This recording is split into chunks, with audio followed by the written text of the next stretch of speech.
It is 10:44 a.m. Pacific Standard Time right now. Well, actually now not, but when I started it was. And this is the time, I think, that the PL-89 is just coming forward, and it's the wisdom, the knowledge, whatever it is, of how to use these numbers. It's just starting to present itself, I think. Excuse me. Here we go. Okay. And, okay, this is the PL-89. And the thought came to me that it's just time to start presenting the utility of this thing, or whatever, how you use it. Okay, 1044 is 44. In the PL-89, every hour is just the hour, and then the minute of the hour is its own number. Like, right now it's 10:46, so it's like 46. But 11:46 is just 46, and so forth. So, I see somebody named Avraham. Now, one of the rules of presenting information here is to keep it really unanimous, or unanimous, whatever. Not like no one. You're not saying names of people. You're saying first names. So, like, hundreds of people have the name Avraham, and everyone probably knows some Avraham, and many people do. So, if I say Avraham, it can apply to like every Avraham, or it can apply to one. But no last names. For now, if I see someone named Avraham, immediately my mind goes 44. Why? Because what I'm trying to prove with this, in the English Gematria cipher, it's just as significant and there's just as many secrets hidden within the English language and English Gematria and English Atbash, and the same thing that you apply to Hebrew, you can apply to English. And that's what I'm seeking to prove with this. Now, Hebrew is replete with all kinds of codes and meanings and layers of meaning within the Aleph Beis and within the Torah, of course. But the Chiddush is, the novelty is, that that the same is with English. And so there's an idea of Esav meeting Yaakov, and it was conveyed in Parshas Vayishlach, in the book, in the Sefer of the Alter Rebbe, the Baal Tanya, the first Rebbe of Chabad, who says that the Geula is incumbent upon Yaakov meeting Esav. In Parshas Vayishlach, he writes that the Esav comes from the world of Tohu and Yaakov comes from Tikkun, and which means, roughly speaking, Tohu is like chaos, but not really like chaos what you might think. It's Oro to Tohu, the lights of chaos, are apparently very high lights, and in that Kabbalistic terminology. But the Tikkun is basically to correct things, so anyway, the point is that a combination of English and Hebrew Gematria, I think, is necessary to gain the full picture. That's the thesis of this whole thing. Okay, back to 44. I see someone within the hour that he is 44, because Avraham equals 44. If you do A is 1, B is 2, C is 3, and so forth, A is 1, B is 2, C is 3, D is 4, E is 5, up until Z, which is 26, which is itself very interesting. There's 26 letters in the English alphabet. 26, for people who know just simple Gematria, 26 is the name of Hashem in the basic, regular Hebrew Gematria. And so that's significant in itself. The fact that English would have 26 letters itself says something interesting. But back to the thing. So 1040 comes up. I have a thought. Avraham. I saw him within the past hour. Now my key is, where is he in here? Remember, everything and anything is in here. Okay. 44 is 4. Right here. Why is that significant? It's significant because today is Rosh Chodesh. Rosh Chodesh, and there's even a more significance this year because January 1st lines up with Aleph Tevet, or Aleph Tevis. That hasn't happened in over 5 years. Last time I remember that happening was in September of 2019, where Aleph Elul was September 1, and the whole September was the whole Elul. Usually happens after a leap year, or around a leap year, during a leap year or after a leap year when they match up, which is itself another study. It's called Sod HaIbur, the secret of intercalation, and we were just talking about it in Daf Yomi recently about the how to who can intercalate a month and when to intercalate and so forth. But in the PL-89 calendar, in this particular eon, meaning in this phase, Rosh Hashanah is right here. Rosh Hashanah is exactly right here because, I guess maybe I'll do a recap of the PL-89. The PL-89, this is 90 days. Okay? It's 8 columns and 10 rows. That's 8 times 10 is 80.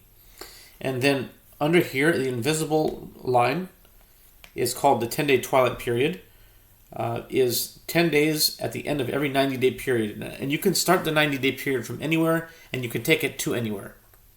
For example, I can take the 90-day period and start it on the first day of Chanukah, and it will end, somewhere near Pesach or something, down here. Is Pesach in 3 months? Let's see. January, February, March. Yeah, maybe around, between Purim and Pesach, something like that. Or I can start it, but generally, how it is used as a regular basis is it's doing what's known as the tekufas. Tekufa in Jewish teaching, in Jewish law, and in Torah is there are 4 tekufas of the year. There's tekufas Tishrei, which is Rosh Hashanah until Tevis, tekufas Tevis, which we're entering right now, today.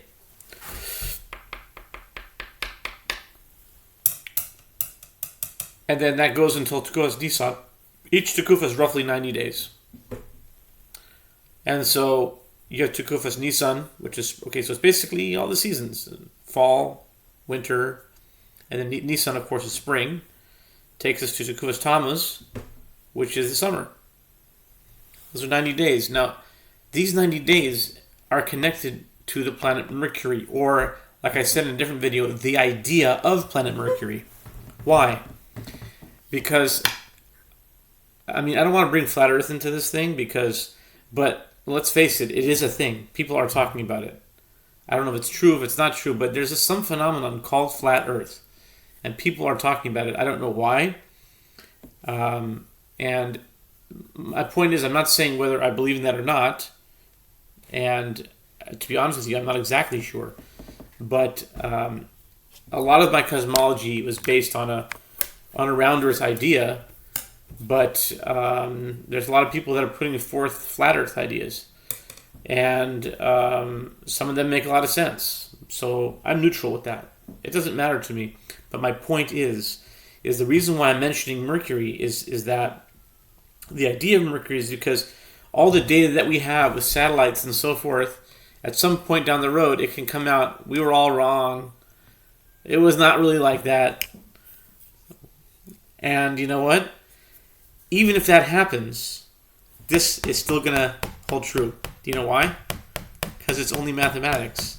It's only numbers. It's only ideas. It's not based on anything out there. It's only in here. That's all it is.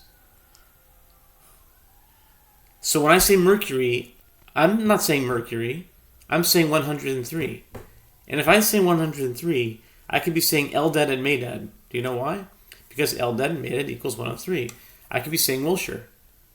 I could be saying September. I could be saying Mincha. I could be saying Egel. I could be saying Gematriona. So Mercury is just a widget. It's a sound. Mercury. Those sounds are catalysts to a numerical glyph. And that numerical glyph is your meal ticket to any other glyph that matches it. If you would see Mercury like that, then you would never be wrong about Mercury. Because as long as you had the matching number, you'd be right.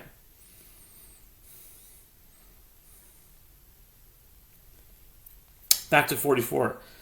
So 1040. See, this is what's good about the numbers is that it keeps you in check with clock time.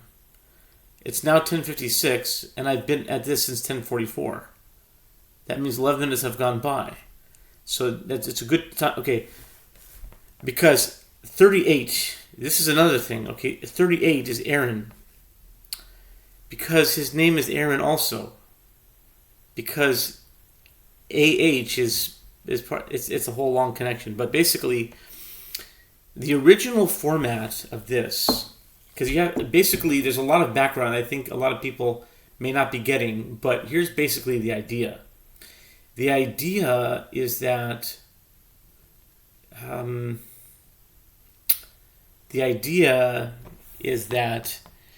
there's Tekufas, but they always started. I'm probably making totally not sense, but I know what I'm talking about, but I'm not sure if anyone else does, but I'll try to explain it.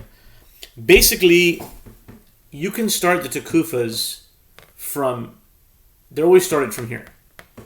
But 12 years ago, it was started, the last Tekufa was put first.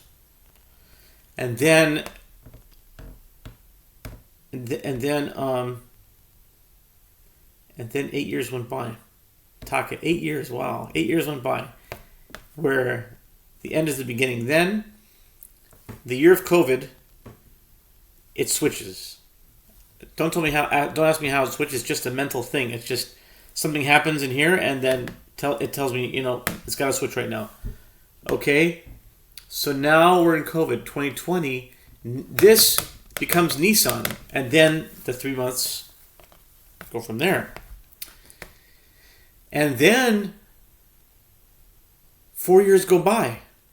Now we're at 2024 in Pesach time. And then again, the mechanism says, now the middle has to be in the beginning. And this is really a teaching of Rabbi Yitzchak Ginsburg.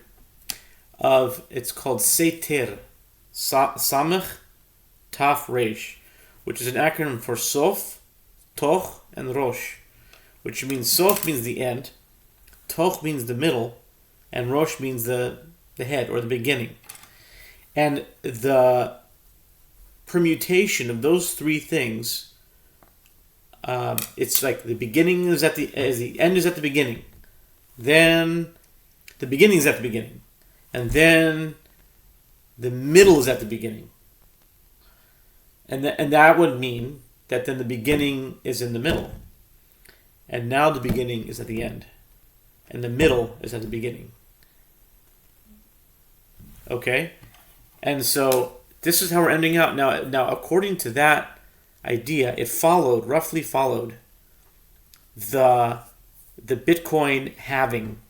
It roughly followed that pattern. It was like Bitcoin halved around 2020, and then it halved again in 2024, but it halved in 2012 also. It halves every certain period of time. And the mathematics of how it halves and why it halves at certain times, that I'm not exactly sure. But I know I pay attention in the news, in the media, when it halves. And I think that that's significant. But, I would be in search of mathematicians and people who are into that thing to actually corroborate the data of what's going on in the Bitcoin world to what's happening here. But long story short, I like to keep these videos into 15 minutes. So I think so basically 44. So Avraham, actually, Abraham's different. Abraham is going to be 64. Avraham is 44. I'm sorry, Abraham. Abraham is 44. So you gotta see. Hold on. Avraham is 64. So Abraham. It's still good. Abraham, 44. Right. You have to know when to switch them. Okay. So Abraham is 44. And it would be found in A.